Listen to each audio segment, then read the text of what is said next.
నేను మా పాప ఈరోజు బురదలో పిచ్చగా ఆడుకున్నాం. ఫస్ట్ వినాయకుని బొమ్మ చేసినాం. తర్వాత ఎద్దుల బొమ్మలు చేసుకొని ఆడుకున్నాం మట్టితో. చూడండి 2 ఎద్దులు చేసి కాడిమాను కూడా కట్టినాం. 3 డేస్ నుంచి బెంగుళూరులో బాగా వర్షాలు పడుతున్నాయి. అందుకని ఇంత బురద వచ్చిందనమాట. చూడండి ఎలా వచ్చిందో బురద అంతా. ఈ బురదలోనే ట్యాంకర్ ఉండే ట్రాక్టర్ వెళ్ళింది. అందుకని ఆ జాడలు చూడండి ఎట్లా పడినాయో ట్రాక్టర్వి. బంకమట్టి భలే ఉంది గడ్డలు. మా పాప ఈ రోజు నిద్ర లేవగానే నాన్న నన్ను బురదలో ఆడుకోవడానికి తీసుకెళ్తావా అని అడిగింది. సరేలేమ్మా అని చెప్పి టిఫిన్ చేయించుకొని తినిపించుకొని తర్వాత ఈ ప్లేస్కు తీసుకొచ్చిన బురదుండే ప్లేస్కు ఆడుకోవడానికి. ఇది మేము డైలీ క్రికెట్ ఆడే గ్రౌండ్ అన్నమాట. ఒక కార్నర్లో ఇలా ఉంటుంది చూడండి. ట్రాక్టర్ ట్యాంక్ నిలబెట్టింది. మా పాప చూడండి రచ్చ లేపుతుంది కూర్చొని. ఇందాక ఆ పక్క పెరిగిన బురద అంతా తెచ్చి డేసిన ఆడుకున్నామని మా పాప చూడండి హాయ్ చెప్తుంది. ఫస్ట్ వినాయకుని బొమ్మ చేయడం మొదలు పెట్టినాం. వినాయక చవితి దగ్గరలో ఉంది కదా, మీరు కూడా ఇలా మట్టితో చేసిన బొమ్మల్ని నిమజ్జనం చేయండి. నేను చిన్నప్పుడైతే వినాయక చవితి వస్తే వంకల్లోకి వెళ్ళి ఇలా బురద మట్టి వెరకచ్చి దాంతో వినాయకుని చేసి ఊరంతా తిప్పి తర్వాత నిమజ్జనం చేసి వచ్చేవాళ్ళం అనమాట. అప్పట్లో మా బ్యాచ్లో ఈ వినాయకుడిని మట్టితో చేసే శిల్పి మనమే అనమాట. వినాయకుని బొమ్మ చూడండి రెడీ అయిపోయింది. చూడండి దగ్గర నుంచి సరిగా కనపడుతుందో లేదో మరి. ఇంకా నేను మా పాప వినాయకుని ఆ పక్క నుండి నీళ్ళల్లోనే అక్కడే నిమజ్జనం చేసేసినాం అనమాట.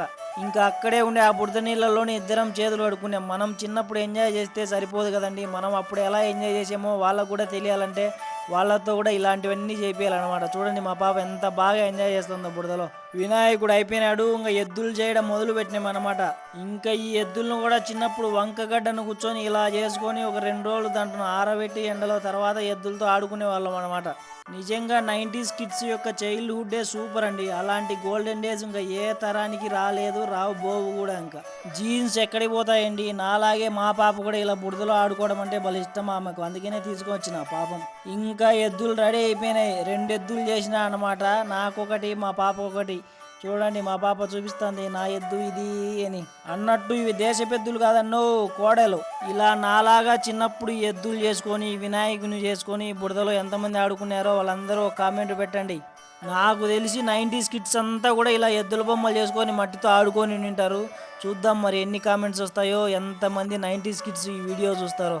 మీ పిల్లలను కూడా ఇలా అప్పుడప్పుడు మట్టిలో ఆడుకునేదానికి వదిలేసేయండి. ఎందుకంటే వాళ్ళకు కూడా ఆ మట్టి వాసన తెలియాలి. ఇలా మట్టిలో ఆడుకుంటేనే వాళ్ళకి ఇమ్యూనిటీ పవర్ కూడా పెరుగుతుంది అన్నమాట. మేమైతే పొల్లాడమే. ఇంకా మన హ్యాపీనెస్ కంటే నీట్నెస్ ఎక్కువ కాదు కదండి. మేము బురదతో చేసిన ఈ ఎద్దులను ఊరికి అలా చూసి వెళ్ళిపోకుండా నా ఛానల్ను సబ్స్క్రైబ్ చేసుకోండి. అలాగే ఒక లైక్ కొట్టి ఈ వీడియోని అందరికీ షేర్ చేసి వెళ్ళిపోండి.